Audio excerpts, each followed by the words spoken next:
क्या आपने कभी एक ऐसी ट्रेन के बारे में सुना है जो ना तो डीजल पे चलती हो और न ही बिजली पर, जो चलती है तो सिर्फ और सिर्फ पानी पर?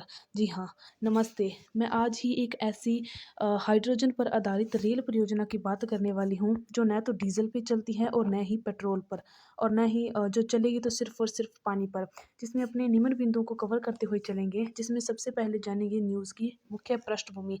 आखिर ये न्यूज़ किस बारे में है, किस तरीके की वो रेल है जो ना तो डीज़ल पे चल रही है और ना ही बिजली पर, जो चल रही है तो सिर्फ़ और सिर्फ़ एकमात्र पानी पर। उसके बाद में अपने जानेंगे कि अब तक भारतीय रेलवे में भारतीयों का क्या योगदान रहा हुआ है। उसके बाद में हाइड्रोजन रेल आधारित परियोजना और उससे संबंधित प्रोजेक्ट, और फिर जो ये हाइड्रोजन रेल आधारित परियोजना है, इसके क्या तो सकारात्मक पक्ष हैं और क्या इसके नकारात्मक पक्ष पड़ेंगे। इसी के साथ अपने जो ज़ीरो कार्बन टारगेट 2030 है और साथ में ग्रीन हाउस इफ़ेक्ट, इन दोनों का टच लेते हुए चलेंगे। तो चलिए शुरुआत करते हैं इस खबर के बारे में। सबसे पहले बात करती हूँ मैं मुख्य पृष्ठ कि आखिर वो ऐसी परियोजना कौन-सी है। भारत ने 2026 में शुरुआत की है एक पहली हाइड्रोजन ट्रेन के साथ में। जी हाँ, भारत जो है वो 2000 इस साल का जो नई शुरुआत है वो एक हाइड्रोजन ट्रेन के साथ करने जा रहा है, जिसमें ये ट्रेन जो है वो 26 जनवरी को जिंद सोनीपत रूट पर इसका ट्रायल होगा, जो कि 150 किलोमीटर की स्पीड पर 2500 यात्रियों की क्षमता और सिर्फ 5 से 25 रुपए किराया। इसी के साथ में ये जो ट्रेन की पूरी स्कीम है, यह जो ट्रेन परियोजना है वो भारत में भविष्य में एक मील का पत्थर साबित होगी। इसी के साथ में अपने बात करते हैं कि अब तक रेल विकास में भारतीयों का क्या-क्या योगदान रहा हुआ है, जिसमें सबसे पहले बात करते हैं बुलेट ट्रेन। जी हाँ, ये जो भारत का पहला हाई स्पीड रेलवे कॉरिडोर आ जाता है, जो कि जापान की शिकानसेन तकनीक का उपयोग किया जा रहा है इस बुलेट ट्रेन को बनाने में, और ये जो स्कीम है वो 2027 तक पूरी होने की पूरी उम्मीद है। इसी के साथ में 2027 में भारत में बुलेट ट्रेन भी आ जाएगी। उसके बाद में बात करते हैं वंदे मातरम, जो भारत स्लीपर ट्रेन है, जो जनवरी 2026 में लॉन्च की गई थी। यह जो है वो लंबी दूरी की यात्रा रात भर में तय कर लेती है। उसी के बाद में इसी अगले चरण में बात करें तो वो आ जाती है नमो भारत। जी हाँ, जो कि आरआरटीएस यानी रीजनल रैपिड ट्रांजिस्टर सिस्टम की ट्रेनें आ जाती हैं, जो कि शहरों में बहुत ही तेज़ी से चलती हैं और शहरों को तेज़ी से एक दूसरे के साथ जोड़ने का काम कर रही हैं। इसी के क्रम में अपने जो है वो वर्तमान में जो हाइड्रोजन आधारित रेल परियोजना है, उसकी चर्चा भी करते हैं।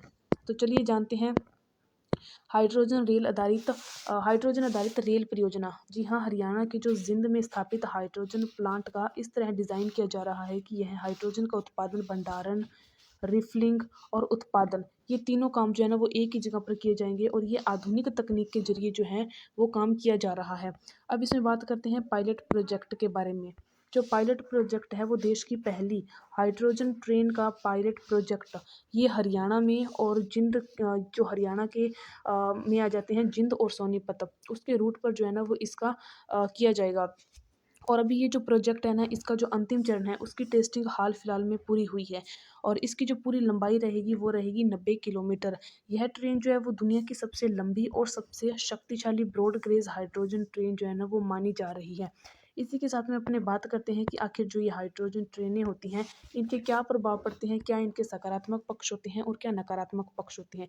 तो सबसे पहले अपने बात करते हैं इनके सकारात्मक पक्षों के बारे में, जिसमें सबसे पहला पॉइंट आ जाता है पर्यावरण संरक्षण। ये जो ट्रेनें हैं ना, वो जल वाष्प के अलावा और कोई भी जो ग्रीन हाउस गैस है वो उत्सर्जित नहीं करती हैं। ग्रीन हाउस गैसों में जो मुख्यतः गैस आ जाती है वो CO2 आ जाती है, जिसके बढ़ने के कारण ग्रीन हाउस गैस इफेक्ट देखने को मिलता है, जिससे जो पूरी पृथ्वी है उसका तापमान काफ़ी ज़्यादा बढ़ जाता है। ये जो हाइड्रोजन आधारित जो रेलवे होंगी, ये जो होगी ना वो जल वाष्प के अलावा इस तरीके की जो ग्रीन हाउस गैसें हैं उनका उत्सर्जन नहीं करेगी, जिससे जो वायु की गुणवत्ता है वो सुधरेगी, यानी कि इससे वायु प्रदूषण की संभावना बहुत ज़्यादा कम रहेगी। उसी के बाद में आ जाता है डीज़ल पर इसकी निर्भरता कम। ये जो ट्रेनें होंगी, इनमें डीज़ल की जगह पर हाइड्रोजन जो होगा ना, उन पर चलेंगी गैसें, जिसके चलते इसमें हाइड्रोजन पर जो निर्भरता है वो अपने आप कम हो जाएगी, जिसके कारण अपने को जो है ना वो बाहर से डीज़ल वगैरह का जो निर्यात करते हैं वो बहुत कम करना पड़ेगा, जिससे विदेशी मुद्रा की बचत होगी और जो आर्थिक मजबूती है ना वो भी भारत की बढ़ेगी। इसी के साथ में ये जो ट्रेनें हैं वो शोर और प्रदूषण जो है ना वो कम करती हैं, तो ये काफ़ी ज़्यादा शांत ट्रेनें आ जाती हैं, एकदम शांति से चलती हैं। ये ट्रेनें जो होंगी ना वो एक एक साइड तो प्रदूषण कम करेगी, वहीं अगर ये शांति शांति से चलेंगी तो शहरों वगैरह में ध्वनि प्रदूषण की जो समस्या देखने को मिलती है वो भी बहुत कम देखने को मिलेगी, उसके चांस भी काफ़ी ज़्यादा कम हो जाएंगे। इसी के अलावा बात करते हैं कि ये यात्रियों के लिए एक बेहतर अनुभव प्रदान करेगी, क्योंकि ये ट्रेन काफ़ी ज़्यादा शांत चलती है, बहुत कम आवाज़ के साथ चलती है, जिसके कारण जो यात्री होंगे वो अपनी यात्रा को आरामदायक से पूरा कर पाएँगे। जैसा कि मेट्रो ट्रेन वगैरह में होता रहता है। इसी के अलावा ये तो इसके सकारात्मक पक्ष थे, जिससे हमें देखने को मिलता है कि इसके काफ़ी ज़्यादा सकारात्मक पहलू जो है ना वो उभर के सामने आए हैं। जिसमें अपन ने बात की थी कि इसमें वायु प्रदूषण भी कम होगा, चूँकि ये शांति से चलेंगी तो ध्वनि प्रदूषण कम होगा, डीज़ल पर अपनी निर्भरता जो है वो कम हो जाएगी। लेकिन इसी के साथ-साथ इसमें कुछ चुनौतियाँ जो हैं उनका भी सामना अपने को करना पड़ रहा है। जिसमें सबसे पहले आ जाएगी कि ईंधन की लागत और उपलब्धता, यानी कि जो ये ग्रीन हाइड्रोजन होगा, उसका उत्पादन जो है ना वो ऑटोमेटिकली महँगा हो जाएगा, जिससे इसकी सप्लाई जो सुनिश्चित करना ये अपने आप में एक बड़ी चुनौती हो जाएगी। इसी के अलावा अगर दूसरी चुनौती की बात करें तो वो आ जाता है बुनियादी ढांचा। जी हाँ, जो हाइड्रोजन उत्पादन है, उसका भंडारण है और वितरण है, इसके लिए जो नई बुनियादी ढांचे होंगी फिर उसकी अपने को ज़्यादा से ज़्यादा आवश्यकता पड़ेगी। तो ये इसकी कुछ चुनौतियाँ रही हुई हैं 2-3, ठीक है? इसी के साथ में अपने बात करते हैं 2023 तक जो कार्बन लक्ष्य है और इसी के साथ जो ग्रीन हाउस गैस इफ़ेक्ट है, उसके बारे में बात करते हैं। जिसमें जो भारतीय रेलवे है, उसने 2030 तक ज़ीरो कार्बन उत्सर्जन के लक्ष्य की दिशा में वो काम कर रहा है। मतलब 2030 तक अपने को जो कार्बन उत्सर्जन है उसको 0% तक लाना है, जिसके लिए वैकल्पिक ईंधन के तौर पर हाइड्रोजन जो है ना वो अपना रहा है, जिसमें इन्होंने हाइड्रोजन आधारित रेल परियोजना ये लेके आए हैं।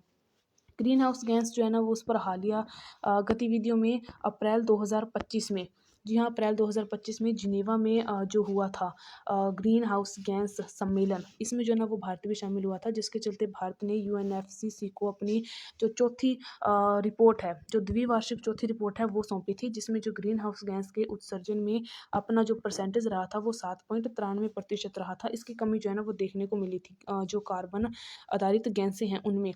जो ये जो हाइड्रोजन आधारित रेल परियोजना होगी, ये जो है ना वो आत्मनिर्भर भारत की ओर एक महत्वपूर्ण कदम आ जाता है। टोटल मिलाकर अगर इस पूरी न्यूज़ की मैं इन शॉर्ट में समरी बताऊँ तो वो यही है कि भारत जो है वो एक नई रेल परियोजना लेके आ रहा है, जो कि हाइड्रोजन रेल आधारित परियोजनाएँ आ जाती हैं, जिसके कुछ सकारात्मक पक्ष हैं और अपने आप में कुछ चुनौतियाँ भी हैं। सकारात्मक पक्षों में जैसे कि ये डीज़ल की जो उपलब्धता है उसको कम करेगी, ध्वनि प्रदूषण में कमी लाएगी, क्योंकि ग्रीन हाउस गैसों का उत्सर्जन नहीं करेगी तो ये उसी के साथ में जो ग्रीन हाउस गैसों का उत्सर्जन नहीं करेगी तो अपने आप में जो वायु प्रदूषण है वो कम हो जाएगा। इसी के साथ में कुछ चुनौतियाँ भी आ जाती हैं कि जो हाइड्रोजन होगा उसका वितरण, भंडारण, इन सब चीज़ों के लिए अपने को बुनियादी ढांचे जो हैं वो उनकी उपलब्धता महसूस होगी। तो इस मिला के टोटल मिला के यही पूरी खबर थी आज की। तो इसी के साथ धन्यवाद।